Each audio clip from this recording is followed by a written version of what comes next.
وَمَن يَتَوَكَّلْ عَلَى اللَّهِ فَهُوَ حَسْبُهُ، اور جو اللہ پر بھروسہ کرے اللہ اس کے لیے کافی ہو جاتا ہے، اس کی ضروریات کا وہ خود کفیل ہوتا ہے، اور اس کے کام اس کے ذمہ کرم پہ ہوتے ہیں، وہ ہو کے دیکھے اس کا۔ تو جو اللہ سے ڈرے اللہ اس کے لیے راستے بناتا ہے۔ حضرت عوف بن مالک رضی اللہ تعالی عنہ الاشجعی حضور کی خدمت میں حاضر ہوئے اور عرض گزار ہوئے کہ میرا بیٹا سالم مشرکین کی قید میں ہے اور میں فاقوں کی حالت میں ہوں۔ تو فرمایا آل محمد کے پاس ایک سیر جو ہیں، بس اس کے علاوہ ہمارے پاس بھی کھانے کے لیے دنیاوی اسباب نہیں ہیں۔ کہا صبر کرو اور اللہ سے ڈرو، اور لا حول ولا قوت الا باللہ کثرت کے ساتھ پڑھو۔ یہ ایسا وظیفہ ہے، ایک حدیث پاک میں آتا ہے کہ یہ 99 بیماریوں کا علاج ہے، اس میں سب سے کم درجے کی بیماری ہم اور غم ہے۔ یہ دکھوں کا مداوع ہے، مشکلات کا علاج ہے، اور یہ وظیفہ میرے حضور نے بتایا۔ حضرت ابو ذر غفاری رضی اللہ تعالیٰ عنہ کو حضور نے 5 چیزیں بتائی تھی، ان میں سے 5ویں چیز یہ تھی کہ ابو ذر کثرت کے ساتھ لا حول ولا قوت الا باللہ پڑھا کرو۔ فرمایا عرش الہی کے نیچے ایک خاص خزانہ ہے، یہ وظیفہ وہاں سے آیا ہے۔ یہ زندگی میں معمول بنا لو، جب پھنس جاؤ، مشکلات میں آ جاؤ تو لا حول ولا قوت الا باللہ پڑھو، اللہ راستے کھولے گا۔ تو حضور نے 3 چیزیں فرمائی، اللہ سے ڈرو، صبر کرو، اور کثرت کے ساتھ لا حول ولا قوت الا باللہ پڑھو۔ وہ فرماتے ہیں کہ میں یہ عمل شروع کیا، ابھی گھر میں بیٹھا ہی تھا کہ دروازے پہ دستک ہوئی، تو میں اٹھا کہ دروازہ کھولوں دیکھوں کہ کون ہے۔ تو دروازہ کھولا، دیکھا میرا بیٹا کھڑا ہے اور اس کے پیچھے 100 اونٹ کھڑے ہیں۔ تو میں نے کہا کہ تم اور یہ اونٹ؟ کہا مجھے موقع لگ گیا، میں ان کی قید سے بھاگ آیا اور آتے آتے ان کے 100 اونٹ بھی ہانک لایا ہوں۔ وَيَرْزُقْهُ مِنْ حَيْثُ لَا يَحْتَسِبُ، وہ تمہیں وہاں سے رزق دے گا جہاں سے تمہیں گمان بھی نہیں۔ اس کے ہو کے تو دیکھو، اللہ اکبر، اللہ کے ہو جاؤ تو پھر وہ تمہاری ضرورتوں کا کفیل ہو جائے گا۔ فرمایا حضرت عبداللہ ابن مسعود رضی اللہ تعالیٰ عنہ نے کہ کسی شخص کو فقر و فاقہ آ جائے تو وہ لوگوں کو بتائے کہ میں آج کل بڑے مشکل حالات میں ہوں، ہر وقت لوگوں کو بتاتا رہے تو اس کی مشکل بڑھے گی، اس کی مشکلیں آسان نہیں ہوں گی اس طرح۔ اور اگر وہ اپنی اس مشکل کو کسی سے شیئر نہ کرے بلکہ مصلی بچھا کے اپنے رب سے کہے کہ مالک فقر و فاقہ آ گیا ہے اور اس کا علاج تیرے پاس ہے، اس مرض کا مداوع تیرے پاس ہے۔ تو حضرت عبداللہ ابن مسعود فرماتے ہیں کہ رسول کریم نے فرمایا جلد یا بدیر اللہ اس کو مالا مال فرما دے۔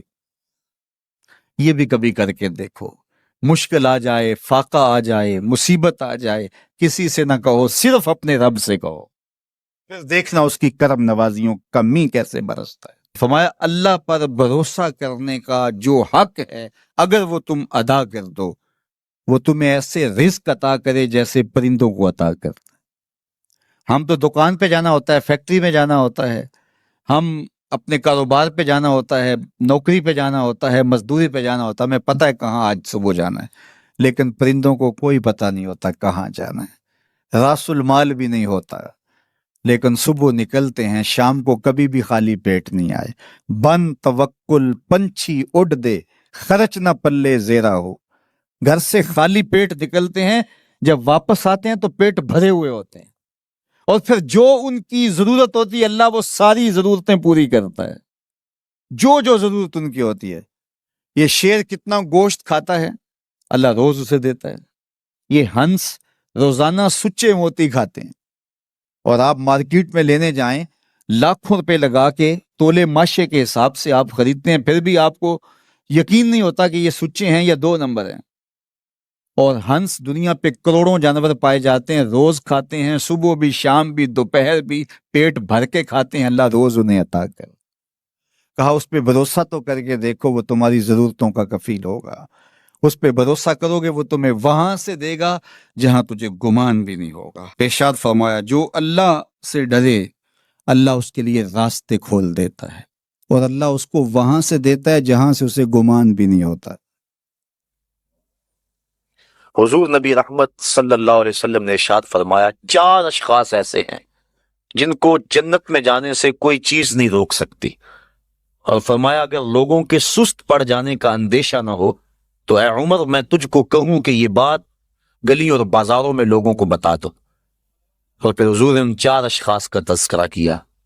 ایک وہ شخص جو والدین کے ساتھ حسن سلوک کرتا ہے، دوسرا وہ شخص جس کی اولاد زیادہ ہے، ذرائع آمدنی تھوڑے ہیں، لیکن وہ اپنی اولاد کے پیٹ میں لقمہ حرام نہیں جانے دیتا۔ جب ذرائع آمدنی زیادہ ہو اور پھر حرام سے بچنا، یہ بھی بہت بڑی سعادت ہے، لیکن جب ذرائع آمدنی بھی تھوڑے ہوں اور اولاد بھی زیادہ ہو تو پھر حرام سے بچنا یہ بڑا مشکل اور آزمائش کا مرحلہ ہوتا ہے۔ تو جو اس موقع میں رزق حرام سے بچا، قیامت کے دن حضور کے فرمان کے مطابق جنت میں جانے سے اسے کوئی شے نہیں روک سکتا۔ اور ہم صحابہ کی زندگیاں دیکھتے ہیں، فجر کی نماز ہوتی ہے، ایک صحابی جلدی سے اٹھ کے چلے جاتے ہیں۔ ایک دن آقا کریم نے پوچھا کہ ابو درداء کیا بات ہے؟ تو حضرت ابو درداء نے عرض کی حضور آپ جانتے ہیں آج کل مدینے میں کھجوریں پکنے کا موسم ہے، اور سحری کے وقت ٹھنڈی ہوائیں مدینے کی سرزمین کو سلام کرنے بھی آتی۔ میرے ہمسائے کے صحن میں ایک اونچا لمبا درخت ہے کھجور کا، جس کا جھکاؤ میرے گھر کی سمت ہے، اور جب ہوا چلتی ہے تو اس سے کھجوریں ٹوٹ کے میرے ویڑے میں گر پڑتی ہیں۔ میں جلدی جلدی اس لیے چلا جاتا ہوں کہ بچوں کے اٹھنے سے قبل وہ کھجوریں اٹھا کے ان کے گھر میں پھینک دو، کہیں ایسا نہ ہو کہ میرا بچہ کوئی کھجور اٹھا کے اپنے منہ میں ڈال لے۔ یہ صحابہ کا مزاج۔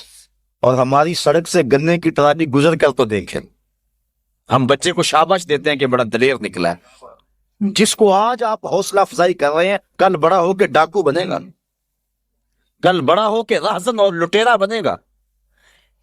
اولاد کی تربیت کے باب میں یہ بات ہے کہ اگر وہ گناہ کا ارتکاب بچپن میں بھی کرتے ہیں تو ان کی وہاں حوصلہ شکنی کی جائے تاکہ ان کے دل میں گناہ سے نفرت پیدا ہو جائے۔ تو حضرت ابو درداء نے عرض کی حضور میں اس لیے جلدی چلا جاتا ہوں کہ ہمسائے کے گھر سے جو کھجور کا درخت ہماری سمت جھکا ہوا ہے، اس کی کھجوریں جو گرتی ہیں میں ان کو اٹھا کے ان کے صحن میں پھینک دوں تاکہ کہ میرا بچہ وہ کھجور اپنے اندر نہ لے لے۔ اور آپ جانتے ہیں کہ حضرت امام حسین رضی اللہ تعالیٰ عنہ مسجد نبوی میں آئے، صدقے کی کھجوروں کا ڈھیر لگا ہوا تھا، بچے تھے، ایک کھجور اٹھا کے انہوں نے اپنے منہ میں ڈال لی۔ تو آقا کریم صلی اللہ علیہ وسلم تیزی سے آگے بڑھے اور ان کے حلق میں انگلی ڈال کر حضور نے کہا کہ اس کو نکالو باہر، اور اندر سے کھجور باہر نکلوا لیں۔ میں اور آپ اپنے رزق پر اگر غور کر لیں اور اپنے رزق کی حلت کا سامان کر لیں تو عبادت کی لذت نصیب ہو جائے۔ تیسرا وہ شخص کہ جس نے ایسی سچی توبہ کی کہ دوبارہ گناہ کی طرف جانا اتنا مشکل ہے جس طرح تھن سے نکلا ہوا دودھ دوبارہ اندر نہیں جا سکتا۔ اور چوتھی وہ عورت جس نے اپنی ساری محبتیں اپنے خامند پہ نچھاور کر دی اور اس حال میں مری کہ اس کا خامند اس پہ راضی تھا، اس کو جنت میں جانے سے کوئی چیز نہیں روک